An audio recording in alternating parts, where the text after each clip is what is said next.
Welcome to my channel Skilltone. How are you, my dear learners? In last video, the response that I have received, I am so much grateful for your kind participation, comments and subscription. Thank you so much all of my subscribers and viewers who supported me constantly throughout this journey.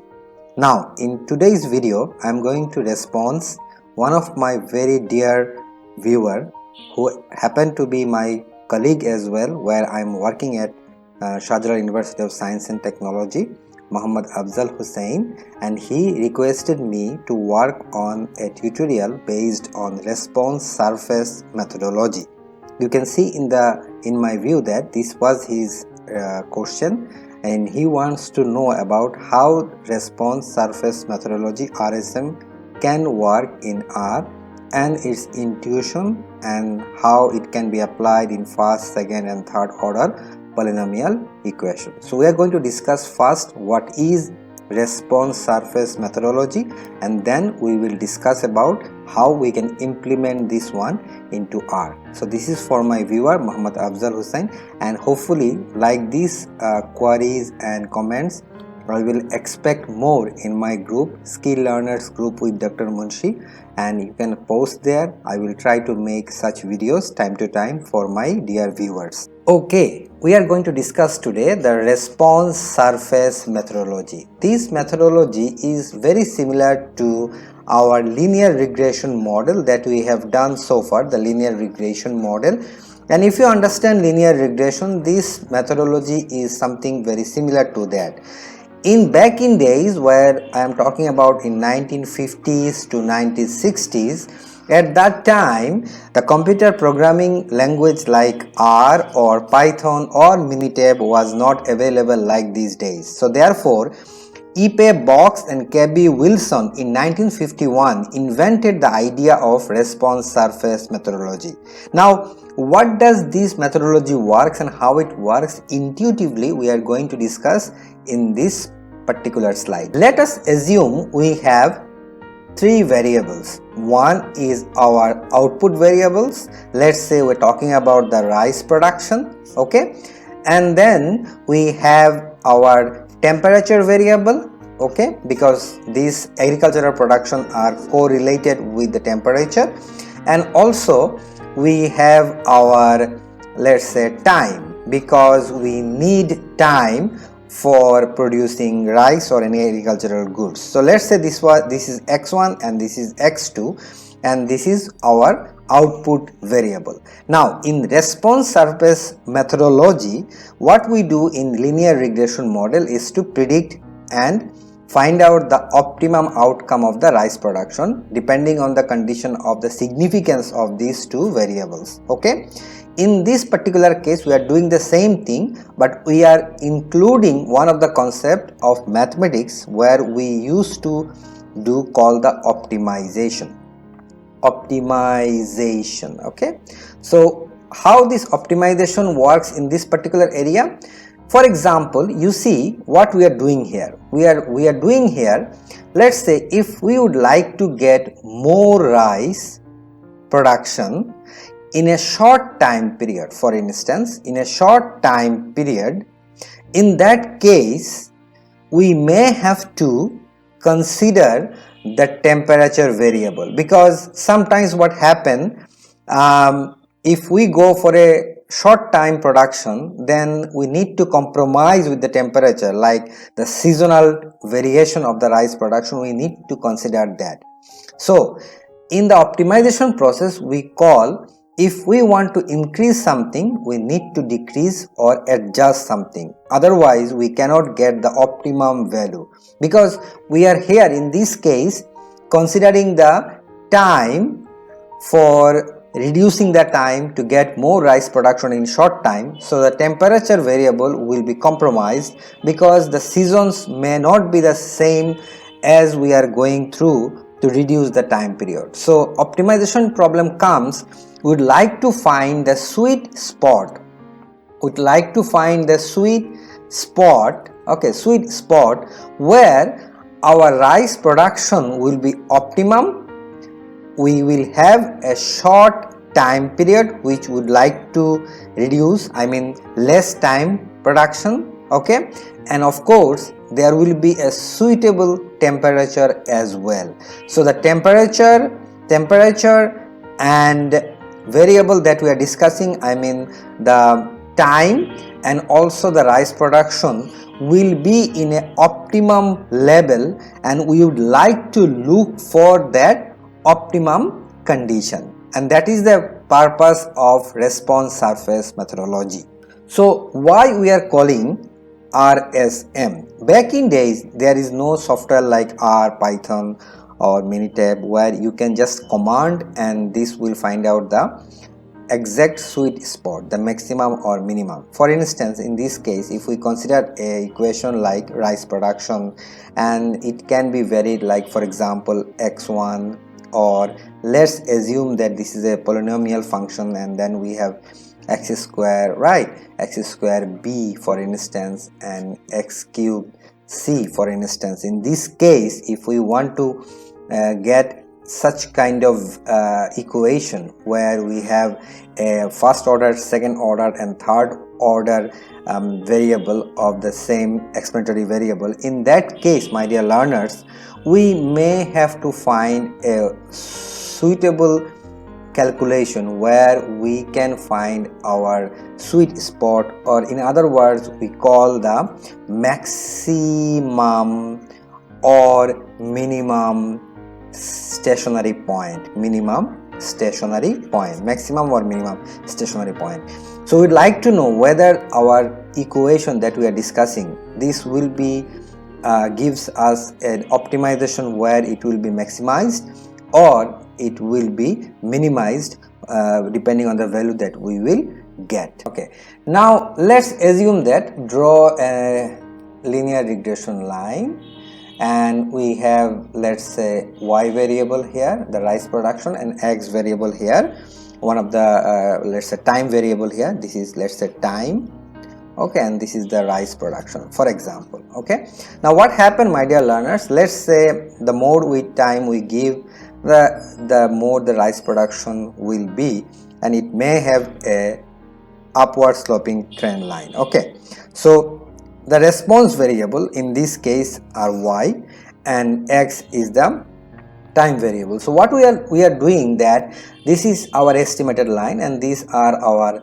observed number of the sample. So now this trend and the sample would like to work with this observation, the observation that we are doing at this moment, would like to make a following trend of this estimated line, which means that the gradient or the slope of this estimated line we are trying to fit with our observation. That's what we do normally in the regression model, right? And the same thing we are doing, we are trying to predict the optimum value of y depending on the x observations. That is what we are doing in this case as well. And in our programming language, normally what we do in normal linear regression, we are doing the same thing in response surface methodology. The only thing is here, in sometimes in reality we may have a three-dimensional situation where we have rice in one sense, the other one is time, and the other one is the temperature. So in this case it is very difficult in the three-dimensional or four-dimensional platform to calculate graphically or manually. So we need help of any software platform to get the optimum or sweet spot point of the rice production in order to optimize our yield. Okay, now let's put it this way.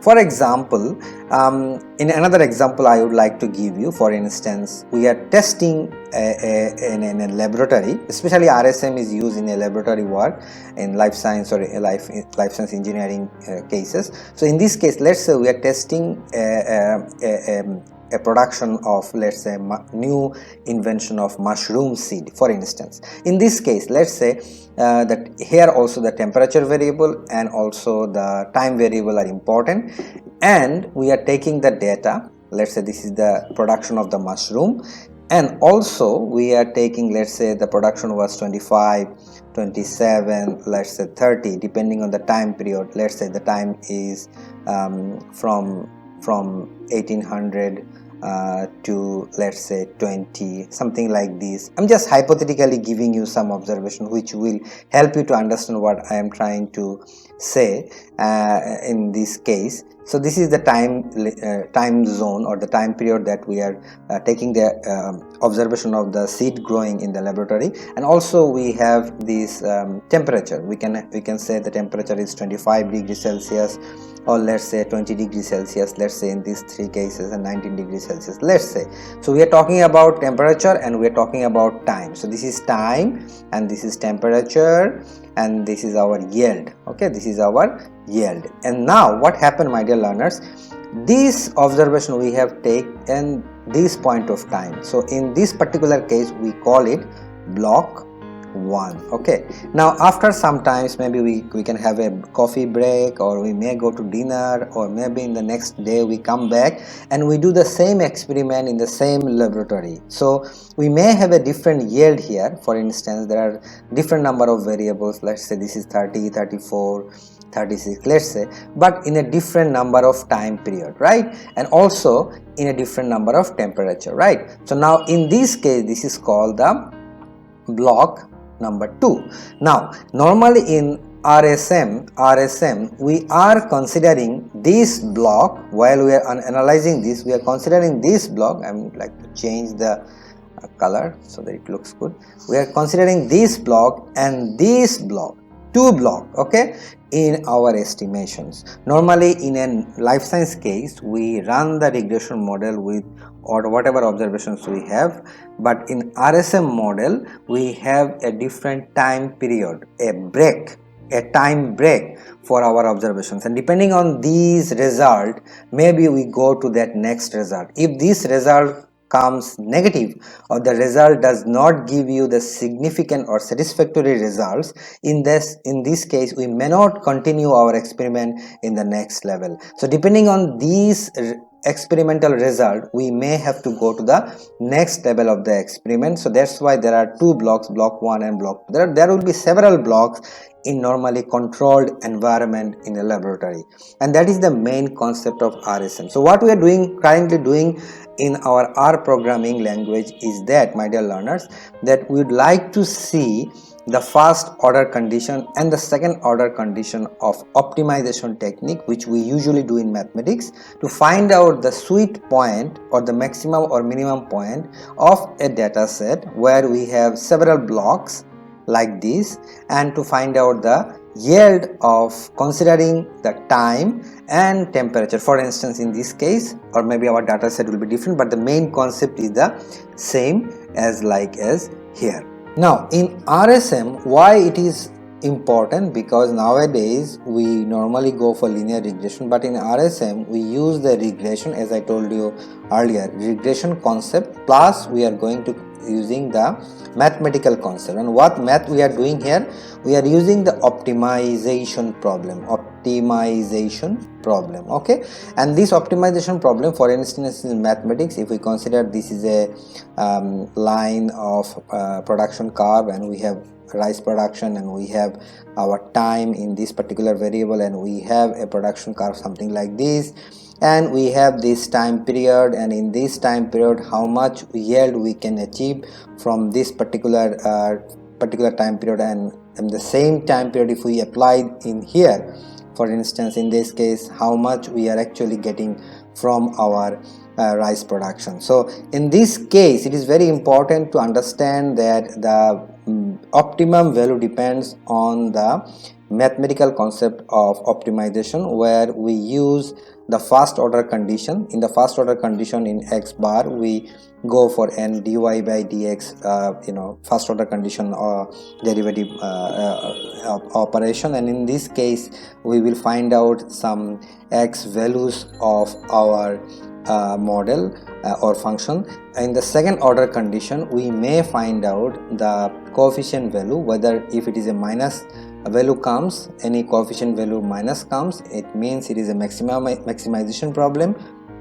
or if it is a plus value comes, we will understand this is a minimization problem. So by looking at the first order or second order condition, we can find the stationary point or the turning point that we would like to find in this particular graph, turning point or the point of inflection point. And also we would like to see where our in which data set we have the maximum or minimum value of the function to maximize our yield in considering the optimization case that within the time and the temperature variable. And since we are dealing with the three variables, so we may have a three order or three-dimensional platform, and therefore the RSM is a good visualization of the modeling or surface where we can visualize how the surface is working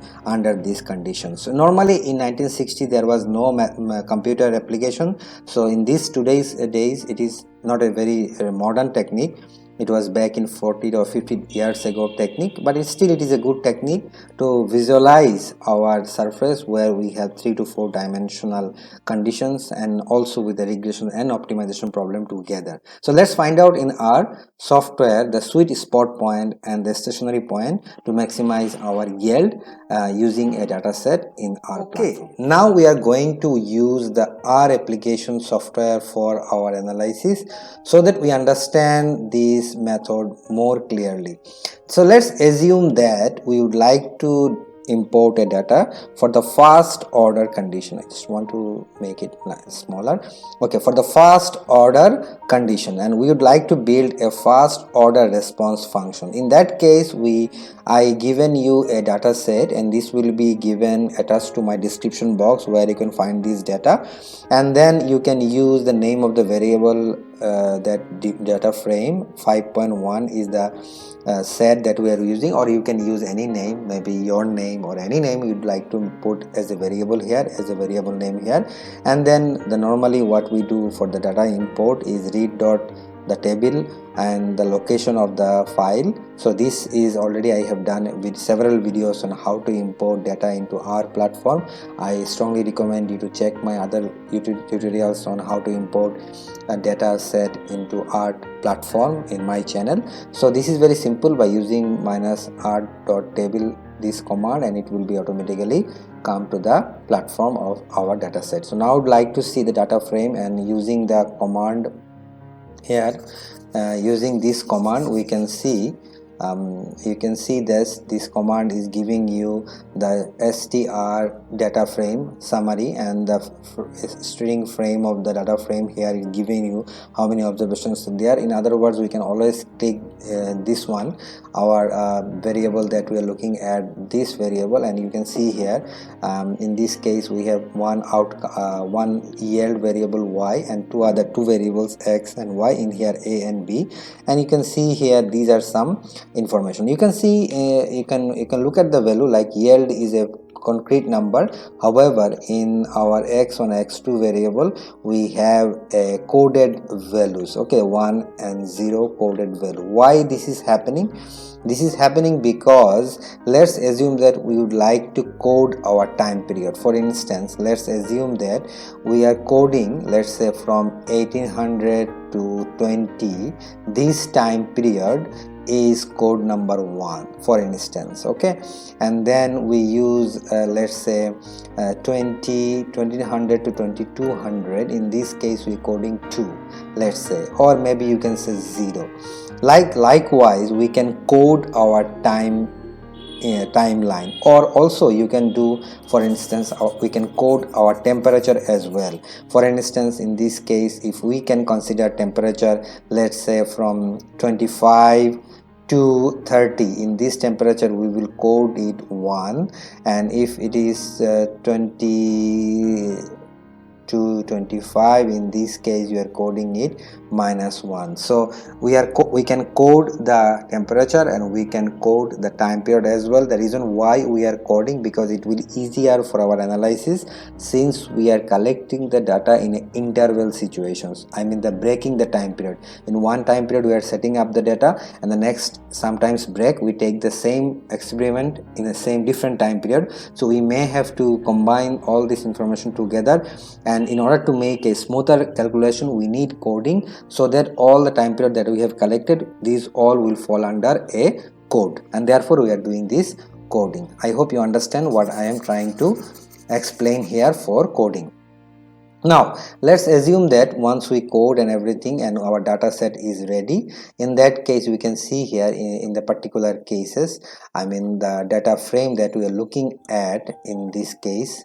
For instance, the command that we would like to do, library rsm. Sometimes library rsm won't give you the result in our software, because it will create the error in library. So we have to install the package, install.packages rsm. Just follow my commands, it will automatically help you to use the same command in the R platform. So once you install the package in rsm, by the way you need to install R platform, the latest R version 4.0.2, and also after the version 4.0.2 R version for Windows, and then you go for installing the R Studio. Both these platforms are free from CARN project. You can download both this Studio version and the R project, R software version from there.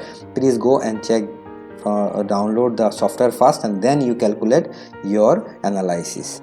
Now once we estimated, we successfully install the package rsm, then we go for library command, library rsm. I mean the initial features of the RM will come up, and then it will give you initial modeling of first order condition.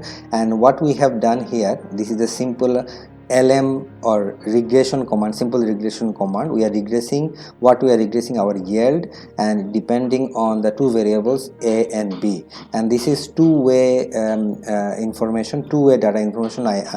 Because why it is two-way, because we are talking about the three-dimensional features, okay, therefore it is two-way, okay. And data set, this is the data frame we are using. Now after estimating the information, very easy, simple one, simple linear regression values will come. The main important point that we would like to look for is the stationary point of response surface. So stationary point of response surface is here is 3.18 and -4.81.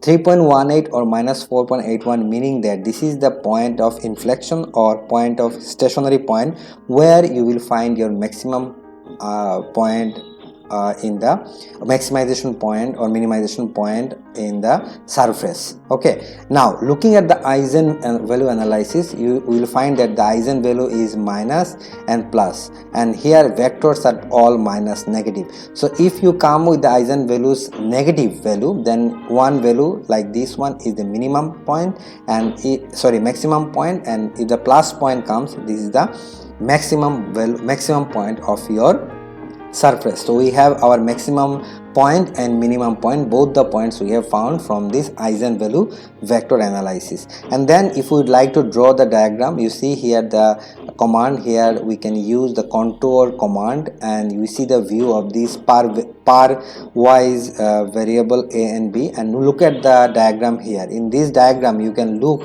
that this value here and here, this is the two diagram of analysis where the three-dimensional platform is giving. Instead of having a one-dimensional graph, it gives you a three-dimensional graph. So this graph actually shows you how it looks like in a RSM surface, and therefore we are using this R software platform to understand what we are dealing with. Now we go to the second order condition and see the example in the same way in the R platform. Okay, I strongly recommend my dear viewers that you have to find out a data set called the response surface method in R, which is the RSM package that I'm using. In this particular document, which is already free available, I will give you the link in the description box, where it in the section 4 you will see fitting a response surface model. It is very easy to see that there are 4 types of response surface model. One is called the first order, which I already demonstrated. Two-way interaction, including first order and two-way interaction, I already demonstrated. Pure quadratic polynomial function, and then second order respectively. Okay, and then you can see here in this particular cases, in this particular file, you find that there is already a data set of ChemReact, and in this particular data set it has 2 blocks as well and 2 predictor variables x1 and x2. Okay, now we can see here that in this particular file we are using ChemReact, this data set, and it has 2 variables x1 and x2. These are the coded predictor variables, and in this case it says this is the name of the variable, this is the command or regression command that we are using, RSM, this is the yield or predictor variable y, and these are the 2 variables for the first order condition. Data set is CR1 and summary, this one we are using, right? Then the data set that we are using here, all these things are given here, and you can see the eigenvalue and the response variables are also given at the end of the file. And this is how you can analyze your data set, I mean the regression analysis side. And then also in this particular case we can see that there are two-way analysis are also given here. In this particular case you see the temperature, this one is coded value, you can data are stored in a coded form using these coding formulas. You see the coding formulas are given, the data set are using the same coding formula using 5 and 5, the weighted formula of the time and the temperature and time. And I said that there is a coding and you can code it like this formula according to your need.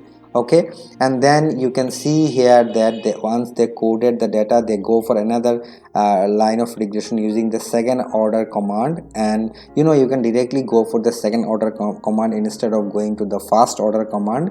But it is always good to know all the commands, but I would recommend that if your data set is good and you know the blocks and everything, then you can directly go to the second order to find out your maximum and minimum value or of your yield positions, I mean the optimization value. So you go directly to the second order command, and then you can see here the response variable, everything is there. Most important point is stationary point, where we have 2 positive stationary point of response surface, and the eigenvalues are 2 negative values, which actually means here that the analysis indicate that the stationary point of the fitted surface is 0.37 and 0.33 in coded units well within the experimental region, and the both eigenvalues are negative, indicating that the stationary point is a maximum. So by looking at the value from eigen analysis and the stationary point analysis, you can conclude the highest point of your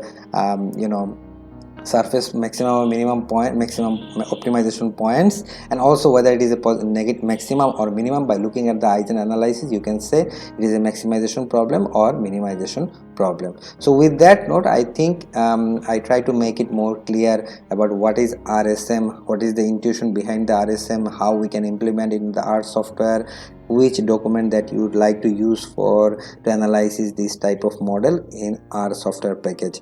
But if you need more information, please you can always look other YouTube tutorials for more clarification. I am trying to help my viewers who requested me like this, and hopefully you will support me by requesting and asking some tutorials like that. In future I will try to help everybody whoever seek help from me for any tutorials or any analysis that you are struggling for. So thank you so much for being with me. Please subscribe my channel, and of course if you like the idea or if you like the video, please share with your friends so that they will also get benefited from my work.